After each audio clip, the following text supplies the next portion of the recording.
maka bagi kita tidak ada alasan untuk tidak bersemangat di dalam hidup, mengubah diri menjadi lebih baik dan semakin baik dari hari ke hari, karena kasih Bapa yang terus mewujud di dalam pengampunan bagi hidup kita.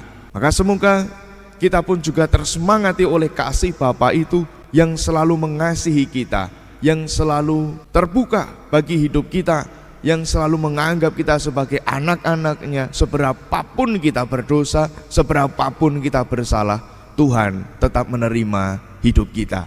Tuhan pengasih dan penyayang, sabar dan lembut hati. Tuhan pemurah bagi semua orang, penuh kasih sayang akan ciptaannya. Selamat pagi, berkah dalam.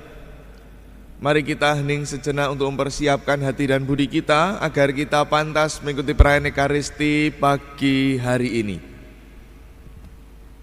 Marilah berdoa. Kita satukan hati kita bersama dengan sanak saudara kita yang ingin kita doakan pagi hari ini. Allah Bapa kami yang Maha Pengasih, kami bersyukur karena Engkau berkenan kepada semua orang yang mencari kedamaian abadi. Gembalakanlah kami domba-domba-Mu dalam satu kawanan bersama Yesus Kristus Putra-Mu. Dialah Tuhan dan pengantara kami yang bersama dengan Dikau dalam persatuan Roh Kudus hidup dan berkuasa Allah sepanjang segala masa. Amin. Selamat pagi, berkah dalam. Bacaan Injil yang baru saja kita baca bagi saya menjadi bacaan favorit dalam hidup saya. Kenapa? Semuanya ada alasannya. Ini mengingatkan saya pada pengalaman bersama dengan Bapak. Mungkin saya pernah cerita, tapi saya lupa apakah saya pernah cerita atau belum. Ketika di dalam hidup saya pernah melakukan satu kesalahan yang bagi saya itu menjadi kesalahan terbesar yang pernah saya lakukan. Meskipun menurut kata orang itu tidak sepenuhnya kesalahan saya, tetapi bagi saya salah tetap salah. Bagi saya itu bisa menjadi malu bagi keluarga saya waktu itu. Saya sampai tidak berani pulang. Saya sudah memikirkan orang tua saya pasti marah-marah. Meskipun saya seringkali cerita bapak saya adalah orang yang sabar, tetapi pada waktu itu saya merasa bapak saya juga pasti akan marah ketika saya pulang ke rumah. Maka saya tidak berani pulang. Tetapi kemudian saya didorong oleh teman dan juga oleh pembimbing saya untuk pulang. Dan kemudian saya pulang ke rumah. Dan apa yang terjadi, ini yang selalu mengingatkan saya pada sosok bapak. Maka favorit bagi saya bacaan ini adalah bacaan favorit saya. Pada waktu itu ketika saya pulang sudah membayangkan berbagai macam hal, dimarahi bapak saya, ibu saya, dibenci kakak-kakak saya. Tapi ketika saya pulang, bapak saya itu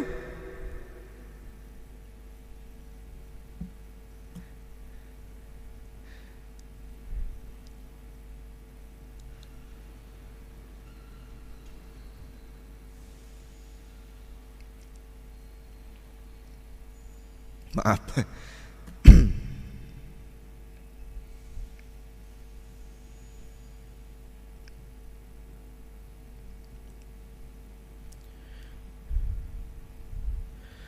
Ketika saya pulang, bapak saya itu menunggu di pintu depan. Saya belum sampai rumah, tapi saya sudah melihat bapak saya ada di pintu depan.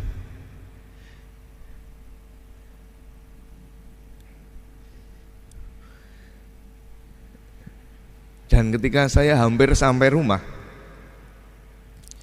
memang tidak seperti bacaan Injil yang kemudian bapaknya berlari, itu tidak. Tetapi saya melihat bapak saya tersenyum. Bapak saya sudah tahu apa yang saya perbuat dan kesalahan saya yang besar itu. Dan bapak saya waktu itu tersenyum. Dan ketika saya sudah mendekat pada bapak, saya kemudian, bapak saya masih agak berjarak ya, sekitar 2 meter dan saya masih melangkah untuk bisa pulang. Saya masih melangkah, maksudnya masih berjalan belum sampai pada bapak. Bapak itu sambil senyum, bapak itu mengatakan, piye? Piye itu bagaimana? Bagaimana? Saya tidak bisa berkata apa-apa, dan kemudian saya hanya bisa memeluk bapak saya. Bapak,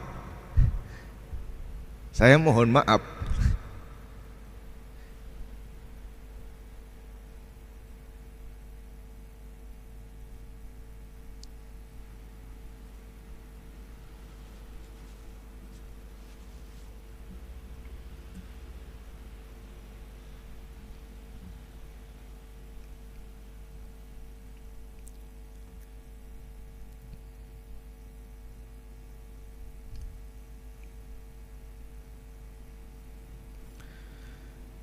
Dan apa yang dikatakan Bapak pada waktu itu, ini yang menjadi semangat bagi hidup saya untuk melanjutkan hidup saya.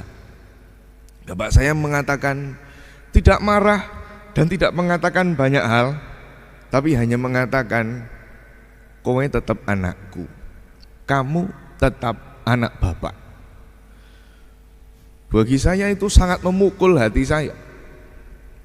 Tetapi justru itulah kekuatan bagi saya untuk kemudian melanjutkan hidup, tidak mengingat lagi kesalahan yang tadi saya lakukan, yang sudah saya lakukan dan mungkin pada waktu itu bisa membuat malu keluarga saya. Tetapi yang lebih saya ingat adalah kata-kata Bapak, kowe tetap anakku, kamu tetap anak Bapak. Dan bagi saya itu adalah pengampunan yang besar sekali, rasa cinta seorang bapak pada anaknya yang begitu dalam. Maka saya sering mengatakan, kalau kita mengatakan mencintai, maka cinta terdalam diwujudkan dalam pengampunan.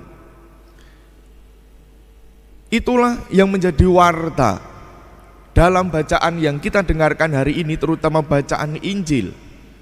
Saya sendiri sudah mengalami dalam hidup, dan itu selalu terngiang-ngiang dalam hidup saya. Sehingga bagaimanapun juga dalam berbagai macam kejatuhan, mengusahakan diri untuk tetap bisa bertobat karena telah merasakan pengampunan itu. Ini menjadi semangat hidup tersendiri bagi hidup kita.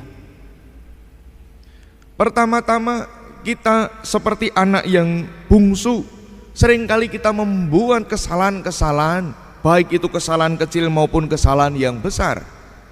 Dan kesalahan-kesalahan itu membuat diri kita menjadi rasanya jauh dari Allah sendiri, dari Bapa sendiri. Tetapi seringkali kita tidak menyadari bahwa Bapa selalu terbuka untuk kemudian menerima kita kembali. Maka inilah pertobatan kita. Pertobatan, berbalik dari segala sesuatu cara hidup yang lama yang membuat kita jauh dari Tuhan, yang membuat kita menderita. Dosa itu membuat manusia menderita hidupnya seperti yang dialami oleh si anak bungsu. Tetapi ketika si anak bungsu ini mau untuk bertobat, mau untuk terbuka hidupnya kepada pertobatan, mengubah hidupnya menjadi lebih baik dan mencoba datang kembali pada Bapa, nyatanya Bapa tetap menerima dia sebagai anaknya. Bapa tetap menerima kita semua sebagai anak-anaknya. Bapa yang maha kasih, Bapa yang maha pengampun. Bahkan sampai Yesus datang ke dunia untuk mengorbankan nyawanya supaya kita semua bisa datang kembali kepada Bapa, kita semua bisa bertobat dan memiliki hidup yang baru. Maka bagi kita tidak ada alasan untuk tidak bersemangat di dalam hidup, mengubah diri menjadi lebih baik dan semakin baik dari hari ke hari, karena kasih Bapa yang terus mewujud di dalam pengampunan bagi hidup kita.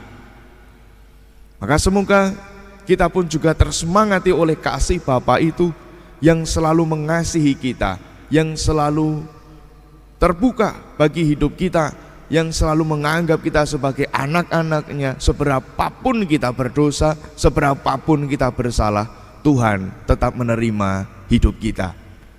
Semoga kita semakin bersemangat untuk melanjutkan hidup kita. Kita semakin bersemangat untuk melanjutkan tugas perutusan kita, dan semakin bersemangat untuk memiliki hidup yang baru. Dimuliakanlah Allah kini dan sepanjang segala masa. Amin. Marilah berdoa.